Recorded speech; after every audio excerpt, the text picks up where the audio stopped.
누가복음 2장 10절이 되겠습니다. 천사가 이르되 무서워 말라. 보라, 내가 온 백성에게 미칠 큰 기쁨의 좋은 소식을 너희에게 전하노라. 넘어가서 이사야 40장 9절로 10절이 되겠습니다. 이사야 40장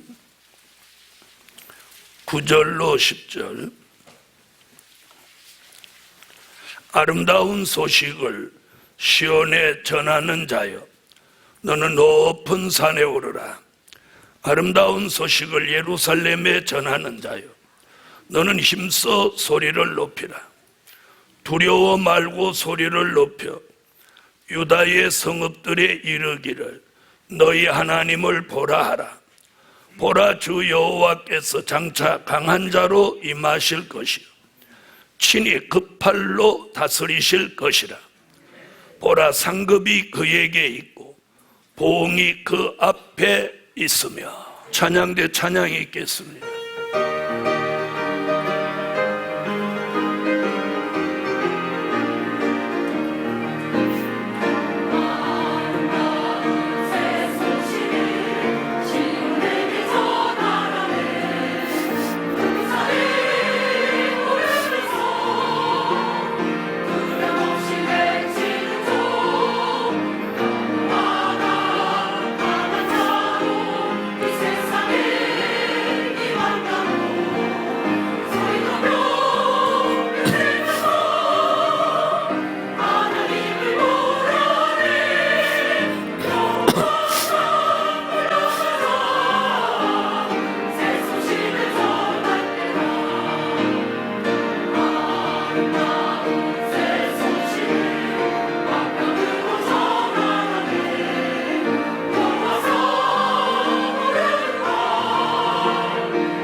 네, 오늘 본문 두 곳에서 말씀한 것 같이 기쁨의 좋은 소식과 아름다운 소식. 여러분, 예수님이 오신 소식을, 예수님이 오신 것을 전하는 소식이 두 가지가 있습니다. 하나는 누가복음 2장 10절에서 말씀하신 기쁨의 좋은 소식이고, 또 하나는 이사야 40장 9절로 10절에서 말씀하신 아름다운 소식입니다. 다시 말하면 초림의 주가 오신 소식은 기쁨의 좋은 소식이에요. 강전사님 요 밖에 나가봐요.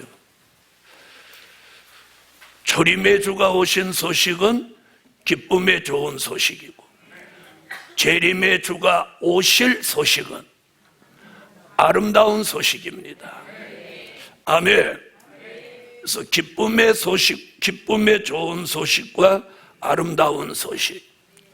어떤 분은 굳이 그걸 그렇게 다르게 말할 필요가 있냐 그러는 분도 계시지만, 초림의 주가 오신 것과 재림의 주가 오시는 건 다른 겁니다.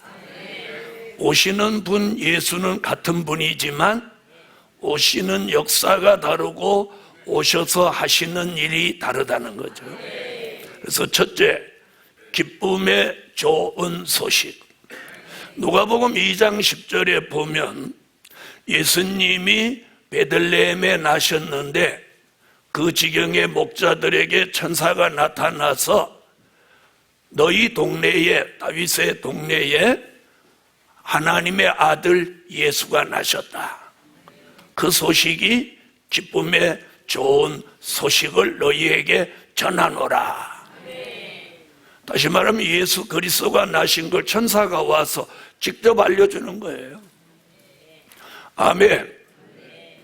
자, 그럼 기쁨의 좋은 소식은 아까도 말씀드린 대로 초림의 주가 오신 소식이에요. 아멘. 이는 몇 가지로 좀 구분해서 말씀드리면, 하나는 요한복음 1장 1절 말씀으로 하나님과 함께 계시던 그분이, 예수님이 요한복음 1장 14절 말씀이 육신이 되어서 사람의 모습을 하고 이 땅에 오신 거예요. 그것을 신학적인 용어로는 도성인신이다 그렇게 표현합니다. 말씀이 육신이 되셨다. 그걸 다윗의 뿌리, 다윗의 자손 이렇게 표현하기도 한 거예요. 아멘. 또 한 가지는 이사야 53장 1절로 12절에 보면 하나님의 아들 독생자가 오신 목적이 있어요. 그 오신 목적이 뭐냐? 전 인류의 죄를 대속하시기 위하여 십자가를 지러 오신 거예요. 믿으시면 아멘. 그 이사야 선지자의 예언대로 무슨 일이 있으냐면, 마태복음 27장에 예수님이 십자가를 지시고 돌아가십니다. 누가 예언한 대로? 이사야가 예언한 대로.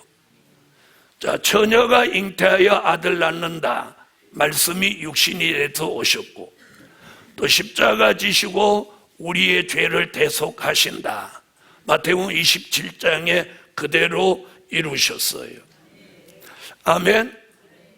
자, 그 예수 그리스도가 십자가를 지시는 것으로 그냥 끝이 난 게 아니고, 그 십자가 복음을 이방에 전하기 위하여 하나님이 사도행전 9장 15절에 사울, 즉 바울을 하나님이 이방의 사도로 들어쓰셨어요. 그래서 이사야 49장 6절에는 그 십자가 복음이 이방에 전해지는 것을 뭐라고 표현했느냐면 이방의 빛을 비추어 준다. 아멘. 자, 이렇게 말씀하고 있어요. 그뿐이 아니에요. 그 예수 그리스도는 역사적으로 예수님이 탄생하고 또 십자가를 지시고 3일 만에 부활하시고 40일 만에 성천하시고 이런 일을 고린도전서 15장 3절로 4절은 이렇게 표현하고 있어요. 성경대로 된 일이다. 아멘. 그걸 된 일의 말씀이라고 하는 거예요. 된 일의 말씀은 과거에 있었던 사실을 가감 없이 기록해 놓은 것을 말하는 거예요. 할렐루야. 다시 한번 정리해 보면 기쁨의 좋은 소식은 이사야 7장 14절에 처녀가 잉태하여 아들을 낳는다는 말씀이 마태복음 1장에 와서 예수가 나셨는데, 그걸 요한복음 1장 1절에는 태초에 말씀으로 하나님과 함께 계시던 예수가 요한복음 1장 14절에 육신이 되어 우리 가운데 나셨다. 그 예수는 이사야 53장 1절로 12절 같이 우리 인류의 죄를 대속하여 십자가 지신다고 예언한 대로 마태복음 27장에 인류의 죄를 대속하여 십자가 지시고 돌아가셨다. 그 복음이 사도행전 1장 8절 같이 예루살렘에서 시작하여 예루살렘, 유대, 사마리아와 땅끝까지 이르러 복음이 전파되는 것을 뭐라고? 이방의 빛을 비추어 준다고 말씀했어요. 아멘. 그 전해진 복음을 좀 더 구체적으로 말하면 성경대로 못한 일, 된 일이에요. 성경대로 된 일이라고 하는 건, 된 일의 말씀은 과거에 있었던 사실을 가감 없이 기록해 놓은 거예요. 그걸 좀 더 구체화하면 예수의 탄생, 십자가, 부활, 성천, 이걸 전하는 소식을 기쁨의 좋은 소식, 그걸 일로 말하면 된 일이고, 그걸 소식으로 말하면 기쁨의 좋은 소식이에요. 그 기쁨의 좋은 소식이 예루살렘에서 시작하여 저와 여러분에게까지 전달되는데 약 2000년 걸린 거예요.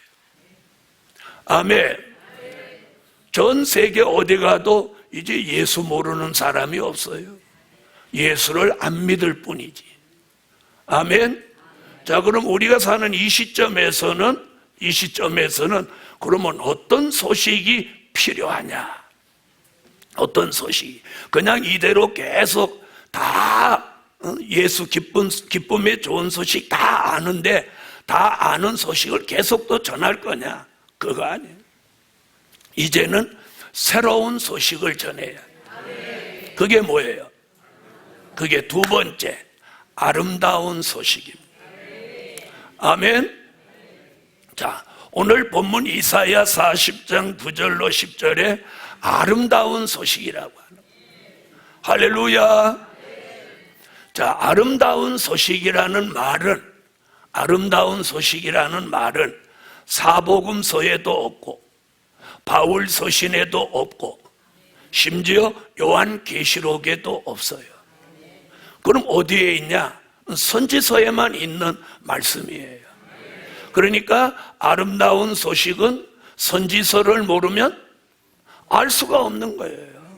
알 수가 없어.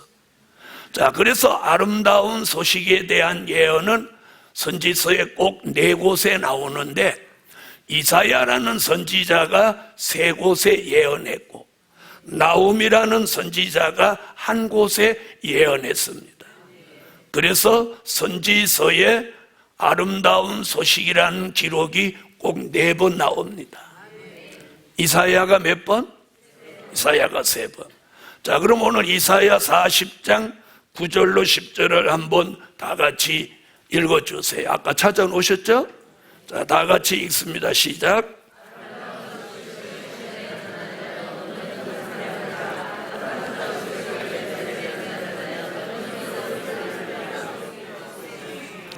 아멘. 자, 그래서 두 번째 대지 중에 첫째는 재림의 주가 오시는 것을 알리는 소식이다. 여러분, 마태복음 24장에 보면 주님이 오시는 것이 도적같이 오신다. 그래서 아무도 모른다.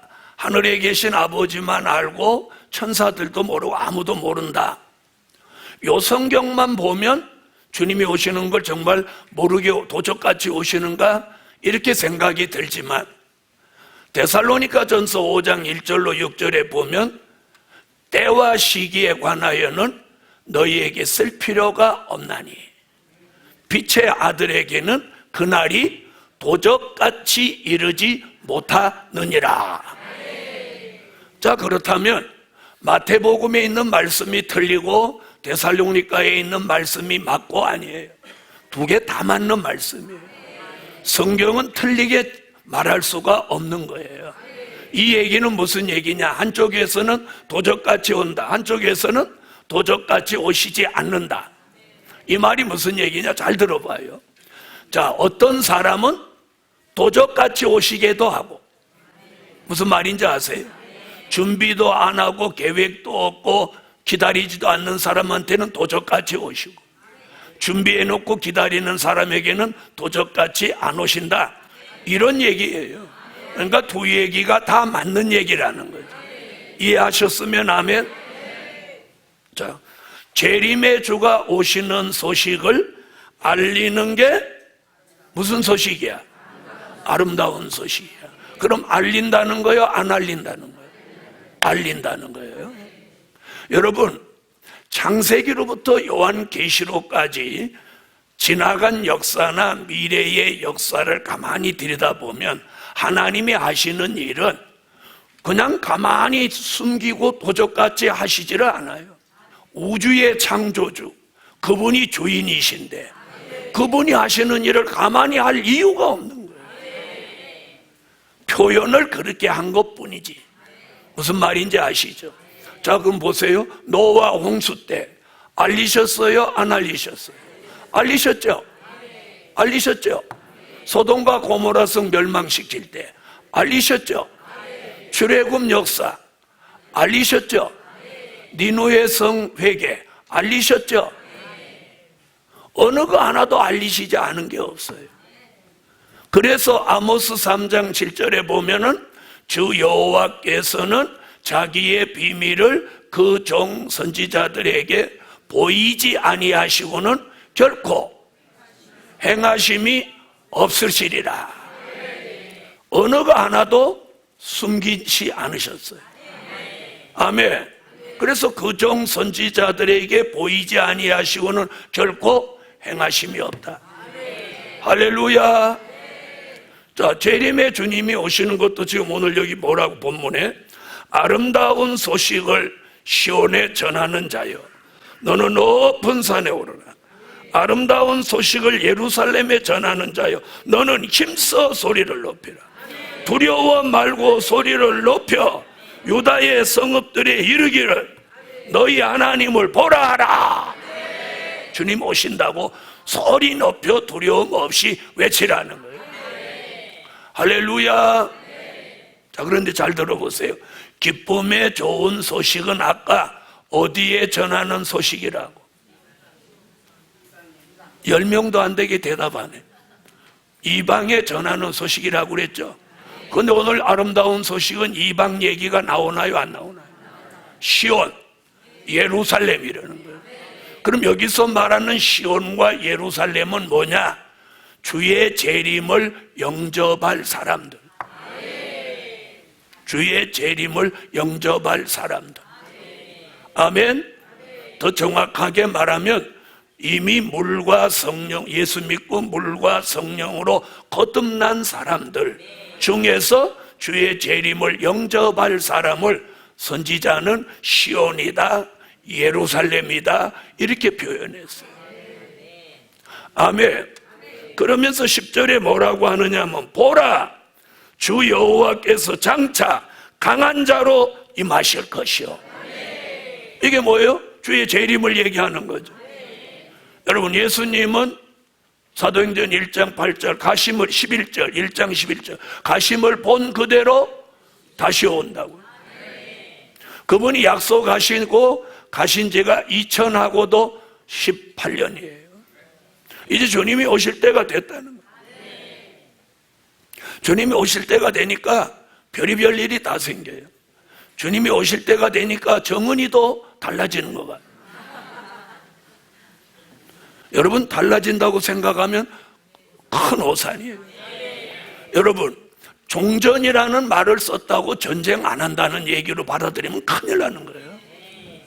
퓨전이라는 말이나 종전이라는 말이나 다 같은 얘기예요. 말을 달리하는 거. 북한이 노리는 것은 남쪽에 있는 사람을 다 속이려고 하는 짓이에요. 오늘 아침 여러분, 우리는 아름다운 소식, 미래를 계획하는 하나님의 말씀에 기준을 둬야지. 거짓말을 일삼는 정치하는 사람을 믿으면 안 되는 거예요. 김일성이로부터 3대가 대한민국을 속이고 대한민국에 수많은 사람을 피 흘리게 했어요. 여러분, 우리는 말씀의 기준을 두고 사는 교회로서 이 안목을 가지고 판단하라는 거예요. 우리 교회 성도들은 오늘 제 설교를 잘 들으세요. 성경의 예언은 민족의 환난과 시온의 성회가 성경의 예언이에요. 성경의 예언이 우리의 삶의 기준이고 우리의 목표예요. 이제 우리가 할 일은, 이런 일이 오는 것은 저는 이게 하나님의 역사라고 보는 거예요. 오늘 제가 이런 얘기를 하는 건 뭐냐? 성경의 예언은 더 임박해졌어요. 저는 미래를 외치는 목사로서 그걸 아주 정교하게 제가 분석을 해야 될 필요가 있어서 정교하게 분석을 해보는 거예요. 이건 전술 전략 선동이에요. 전술 전략 선동. 남한 사람을 안심시키고. 복음 받은 여러분, 우리는 이런 시대의 아름다운 소식으로 무장해야 합니다. 아멘. 북한의 어떤 전략이나 선동에 우리가 금방 무슨 일이 일어날 것 같이 여러분이 그렇게 살아서는 안 돼요. 그럼 우리가 할 일은 뭐냐? 아름다운 소식을 전해야 돼요. 자, 이사야 52장 7절에 보면 뭐라고 하느냐면 평화를 공포하는 소식이다. 여러분, 평화를 공포하는 건 두 가지예요. 인간이 공포하는 평화와 주님이 공포하는 평화, 두 가지가 있어요. 인간이 공포하는 평화는 현실성이 없는 거예요. 네? 주님이 공포하는 평화라야 돼요. 그래서 이사야 2장 4절, 미가 4장 3절에 이 나라와 저 나라가 서로 치지 아니하며 다시는 전쟁을 연습지 않는 나라가 앞으로 1000년 동안 오는 거예요. 그 안에는요, 전쟁이 계속돼요. 민족 전쟁, 유프라데 전쟁, 아마겟돈 전쟁, 하늘의 전쟁, 우리 마음속의 심령의 전쟁까지. 사람이 있는 곳에는 전쟁이 계속돼 왔고 또 앞으로도 계속되고, 마지막 전쟁이 아마겟돈 전쟁을 끝으로 평화의 나라, 그리스도의 나라가 이루어지는 거예요. 그래서 아름다운 소식은 무슨 나라가 오는 거예요? 평화의 나라. 그러므로 독재자나 공산주의가 부르짖는 평화는 그건 술책이에요. 선동이에요. 무슨 말씀인지 아시겠습니까? 자, 세 번째는 이사야 61장 1절에 보니까 가난한 자에게 전하는 소식이다.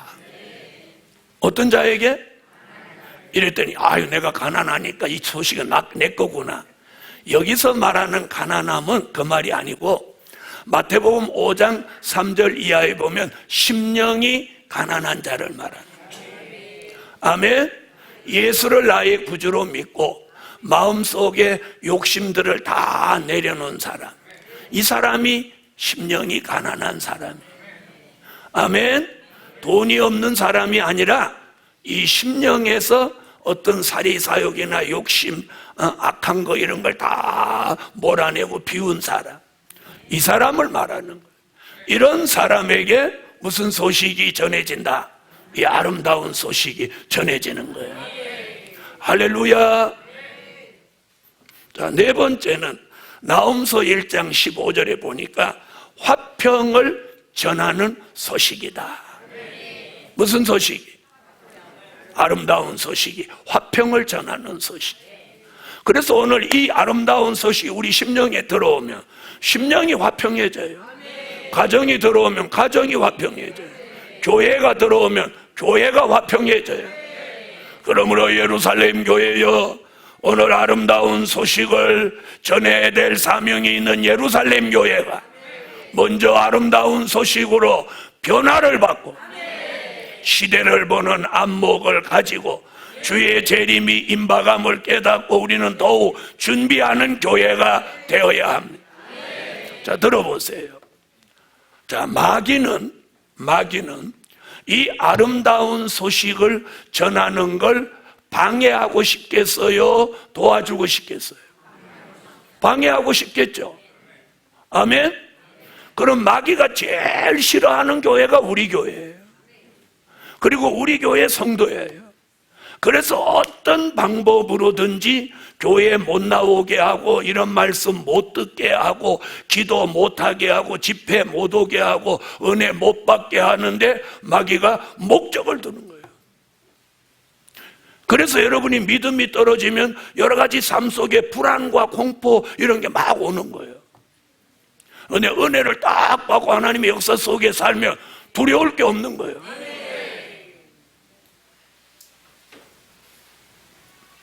여러분의 가정에서, 삶 속에서 자꾸 뭐가 걱정되고 두려운 일이 생기는 것, 이건 사단이 여러분을 넘어뜨리고 발목 잡으려고 하는 술수라는 걸 여러분이 아셔야 돼요. 그럴수록 기도하고 하나님 편에 바싹 다가가야 돼요. 여러분, 성경의 예언은 지금 숨가쁘게 이루어지고 있어요. 지금 남과 북이 만나고 평화로 가는 것 같고, 종전이 끝난 것 같고, 핵이 다 없어질 것 같고, 막 이러는 일들이 성경의 예언을 응한다는 거예요. 성경의 예언을. 아멘. 그래서 우리는 현실을 보지 말고 말씀을 보고 말씀의 기준을 잡고 사는 교회가 됩시다. 그래서 우리 교회는 아름다운 소식을 전할 목적으로 세워진 교회고, 그 사명이 막중한 교회예요. 아멘. 그래서 우리 교회 성도들이 모이기를 힘쓰고 기도하고, 아마 우리 교회 성도들과, 야, 이런 민족 전쟁은 안 일어나는 거 아닐까? 일어나려고 저러는 거라니까. 제 말을 믿으세요. 자, 결론은 이제는 아름다운 소식을 전해야 할 때다. 기도드립니다. 주님, 감사합니다. 기쁨의 좋은 소식을 2000년 동안 전해왔다면 이제는 아름다운 소식을 전해야 할 때입니다. 저들에게 깨달음을 주시고 분별하고 시대를 보는 안목을 주셔서 더욱 기도하고 주님 앞에 더 가까이 가는 예루살렘 교회가 되게 하시고, 한 사람 한 사람 정신을 차리고 주의 재림을 내다볼 수 있게 하소서. 예수님의 이름으로 기도하옵나이다. 아멘.